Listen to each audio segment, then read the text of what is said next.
பேச போகிற வீடியோ வந்து நீங்கள் கோயிலில் எப்படி வந்து சாமியை கும்பிடணுங்கிறது. சிவன் கோவிலாக இருந்தால் முதல்ல கொடிமரத்துக்கிட்ட நின்று சிவனை பார்த்துட்டு அதுக்கப்புறம் சுற்றி வந்து முதல்ல நந்தியம்பெருமான்கிட்ட அனுமதி வாங்கிட்டு சிவன் இவர் சிவபெருமான் இருக்கிற சன்னதிக்குள்ளே வந்து அவரை வழிபடணும். அந்த ஆரத்தி காட்டும் போதும் சரி, கோவிலில் மணி அடிக்கும் போதும் சரி, அதை நீங்கள் என்ன வேண்டுதல் வைக்கிறீங்களோ அதை வந்து மனப்பூர்வமாக சொன்னீங்கன்னா அந்த மணியோடையும் ஆரத்தியோடையும் உங்கள் வேண்டுதல் கடவுளை போய் ரீச் ஆகும். ஏன் வந்து கற்பகிரகத்தை கருப்பாக, அதாவது கற்பகிரகத்தை யாரும் ஃபோட்டோ எடுக்கக்கூடாது, அப்புறம் உள்ளே போகக்கூடாது, அதை வந்து தீப ஒளியில் மட்டும்தான் பார்க்கணுன்லாம் ஏன் வச்சுருக்காங்க தெரியுமா? அதோட புனிதத்தன்மை கெட்டிடக்கூடாதுங்கிறதுக்காகவும் அந்த கருப்பு நிறத்துக்கு வந்து நெகட்டிவிட்டியை ஈர்க்கிற தன்மை உண்டு. ஸோ நம்மக்கிட்ட இருக்கிற நெகட்டிவிட்டியை அது ஃபுல்லாக ஈர்த்து நம்மளை பாசிட்டிவாக மாற்றிடும். அதனால தான் அந்த கோவிலில் வந்து கருப்பு கலர் கல்லை யூஸ் பண்ணுறாங்க. அடுத்ததாக நான் சொல்ல இருக்கிறது, பிள்ளையார் சன்னதி, முருகன் சன்னதி எல்லாம் இருந்ததுன்னா வரிசையாக உங்களோட மனசில் நினச்சிக்கிட்டே நீங்கள் சுற்றி வரணும். ஒரு சுற்றுக்கு ஒரு பலன் இருக்குது. அதை பற்றி அடுத்த வீடியோவில் சொல்கிறேன். இப்போ நீங்கள் மகாலட்சுமி தாயார் சன்னதி இருக்குது, இல்லை தாயார் சன்னதி அம்மன் சன்னதி இருக்குது அப்படின்னா, மகாலட்சுமியாக இருந்தால் இல்லை வேறு அம்மனாக இருந்தால் கூட பரவாயில்ல. ஓம் ஸ்ரீம் ஹ்ரீம் ஸ்ரீம் கமலே கமலாலயே பிரசீத ஸ்ரீம் ஹ்ரீம் ஸ்ரீம் மகாலட்சுமி நமக. இன்னொரு முறை சொல்கிறேன், ஓம் ஸ்ரீம் ஹ்ரீம் ஸ்ரீம் கமலே கமலாலயே பிரசீத ஸ்ரீம் ஹ்ரீம் ஸ்ரீம் மகாலட்சுமி நமக. இந்த மந்திரத்தை நம்பிக்கையோட 5 தடவையோ 11 தடவையோ 21 தடவையோ 51 தடவையோ 108 தடவையோ சொன்னீங்கன்னா அதுக்கான பலன் கண்டிப்பாக கிடைக்கும். 27 முறையும் சொல்லலாம். ஏன்னா 27ங்கிறது வர நட்சத்திரத்தை குறிக்கிறது. அதற்கு அடுத்தபடியாக பிள்ளையாருக்கு வந்து நீங்கள் ஒரு வேண்டுதல் எப்படி வைக்கணும்னா, இது அருகம்புல் அல்லது எருக்கம்பூ, இந்த பூவை கொண்டு முதல்ல வந்து மஞ்சளில் பிள்ளையார் பிடிச்சி வச்சுக்கோங்க. ஒரு துண்டு வெல்லம் வச்சுக்கோங்க. அதுக்கப்புறம் ஓம் கம் ஓம் இந்த மந்திரத்தை வந்து 108 முறை சொல்லி, பிள்ளையார் ஃபோட்டோ இருந்தால் அந்த ஃபோட்டோவுக்கு வந்து நீங்கள் ஆஸ் யூஷுவல் மனையை சுத்தம் பண்ணி கோலம் போட்டு அதுக்கு மேலே பிள்ளையார் படத்தை வச்சு ஒரு விளக்கு ஏற்றுறது இதெல்லாம் பண்ணிடுவீங்க. இந்த மந்திரத்தை சொல்லி அந்த எருக்கம்பூவை வந்து உங்களோட வேண்டுதலை முழு மனசோடு நினச்சி பிள்ளையாருக்கு இதை போடுறது மூலமாக உங்கள் வேண்டுதல் நிறைவேறும். அப்புறம் ரகண பவச இந்த மந்திரத்தை முருகனை நினச்சி சொல்லிகிட்டே இருந்தீங்கன்னா உங்களுடைய கோரிக்கை நிறைவேறும். அத்துடன் சஷ்டி, அப்புறமா வந்து தைப்பூசம், வைகாசி விசாகம், அப்புறமா வந்து கிருத்திகை நட்சத்திரம் வர நாளில் முருகனுக்கு அரளிப்பூ போட்டு வணங்கி வழிபட்டிங்கன்னா உங்கள் வேண்டுதல் நிறைவேறும். அன்று விரதம் இருக்குத்தல் மிகவும் நற்பயன்களை அளிக்கும்.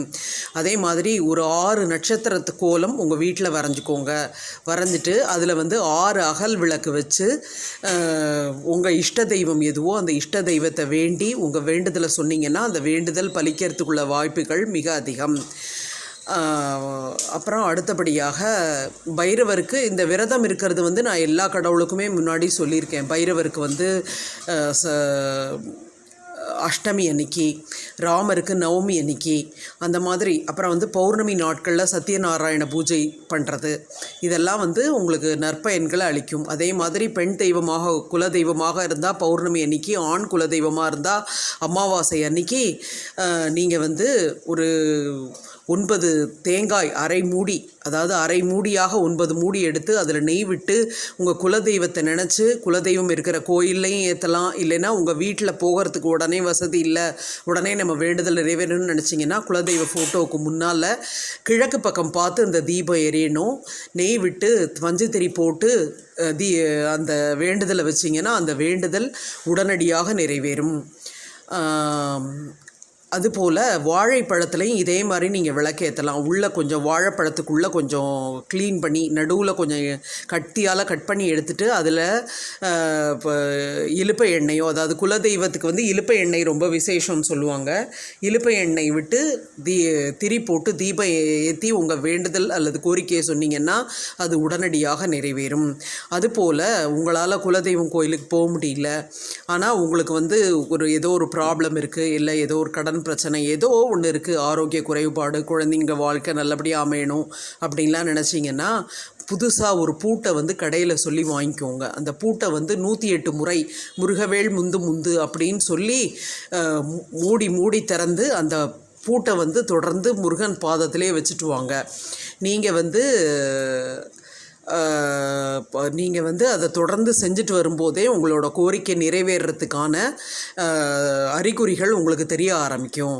அதே மாதிரி முருகப்பெருமானுக்கு 2 பக்கமும் ஒரு விளக்கு இருக்கிற மாதிரி இருக்கிற ஃபோட்டோ வீட்டில் இருக்கிறதும் நல்ல பயன்களை கொண்டு வரும்.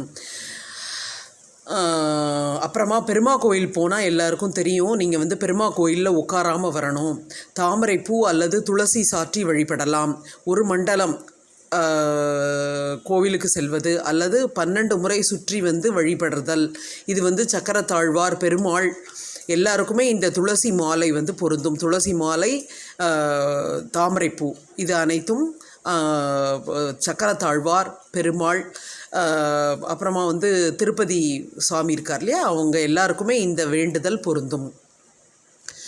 அப்புறமா நந்தியம் பெருமான் முன்னால் ஒரு ஜோடி விளக்கு வைத்து தீபம் ஏற்றினால் உங்களுடைய கோரிக்கை நிறைவேறும்.